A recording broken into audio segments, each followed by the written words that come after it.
ஷே பிரம்மா என் கணவன் இவ்வளோ நாள் கணக்கு போட்டது ரொம்ப சந்தோஷம். இவ்வளோ நாள் எழுத்து போனது ரொம்ப சந்தோஷம். சரஸ்வதி கணக்கு கொடுக்கணும்ல. ஏட்டு ஏடு அந்த காலத்தில் ஏட்டு ஏடு ஓலைச்சோடில் ஒரு பறவைகள் உள்ள ரெக்கையை வச்சு எழுதின கணக்கு.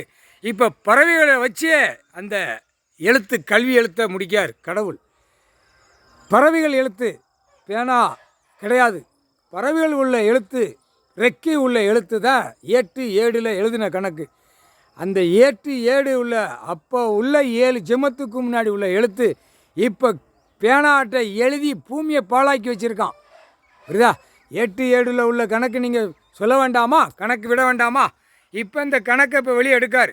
இப்போ எல்லா கம்ப்யூட்டர் பெட்டிலையும் கணக்கை மாற்றிடுவார். கடவுளால் தான் முடியும், வேறு யாரால் முடியாது. இன்னும் கடவுள்கிட்ட கேட்குற கேள்வி நீதிமன்ற கோர்ட்ஸு கேட்கணும், கேட்காமல் இருக்கக்கூடாது. கேட்கலாம், வழி இல்லாமல் உட்காந்து இருக்கக்கூடாது. தவறுதல், இது பெரிய தவறுதல். கல்விக்கு நான் கணக்கு கொடுத்தவொடனே இது ஆட்டா முட்டிக்க நீதிபதி ஜட்ஜி கோட்டார் ஆண் பெண்ணோ கணக்கு வரும். கேட்குற கேள்விக்கு வரும், கேள்விக்கு பதிலும் வரும். அதுதான் கணக்கு. முக்கால் சத்தியம். புரிஞ்சுக்கப்பா, எல்லா கோர்ட்ஸ்லேயுமே புரிஞ்சுக்கப்பா. கம்ப்யூட்டரில் கணக்கை அவர் ஏட்டு ஏடு உள்ள கணக்கு அவர் ஏற்கனவே 7 ஜென்மத்துக்கு அப்புறம் இந்த எழுத்து பேனா எழுத்தில் நச்சு வச்சுருப்பான், பூமியை பாழாக்கி வச்சுருப்பான். மணிடப்பே அம்புட்டு பேரும் சேட்டவனை 7 ஜென்மத்து சேட்டவன கணக்கில் உள்ள அவனுடைய நெத்தி எழுத்து போட்டார்ல, அது ஏற்கனவே இப்போ தான் கணக்கு பார்வதி கொடுத்தா. நெத்தி எழுத்து போட்ட கணக்கில் உள்ளே போயிடுவான். ஆணும் பெண்ணும் எல்லாம், பெண்ணு கூட உள்ளே போயிடும். நெத்தி எழுத்து ஆணும் நெத்தி எழுத்தில் போயிடும். சரஸ்வதி போட்ட கணக்கு தப்பாது. கல்வி உள்ள கணக்கு புரிஞ்சுக்கப்பா. கல்விக்கு உள்ள கணக்கு எல்லா எழுத்து பூரா உள்ளே மாறிடும். அதுதான் கம்ப்யூட்டர் பெட்டி கையில் வச்சுருக்காருல, பார்த்தீங்களா இல்லையாப்பா? அந்த கம்ப்யூட்டர் பெட்டியை வச்சு தூக்குவார்.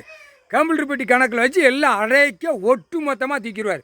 உன் உயிர் வாழ்கிறதுக்கு உன் குடும்பத்துக்கு பூமியில் என்ன எவ்வளோ வேணும் அந்த கேள்வி.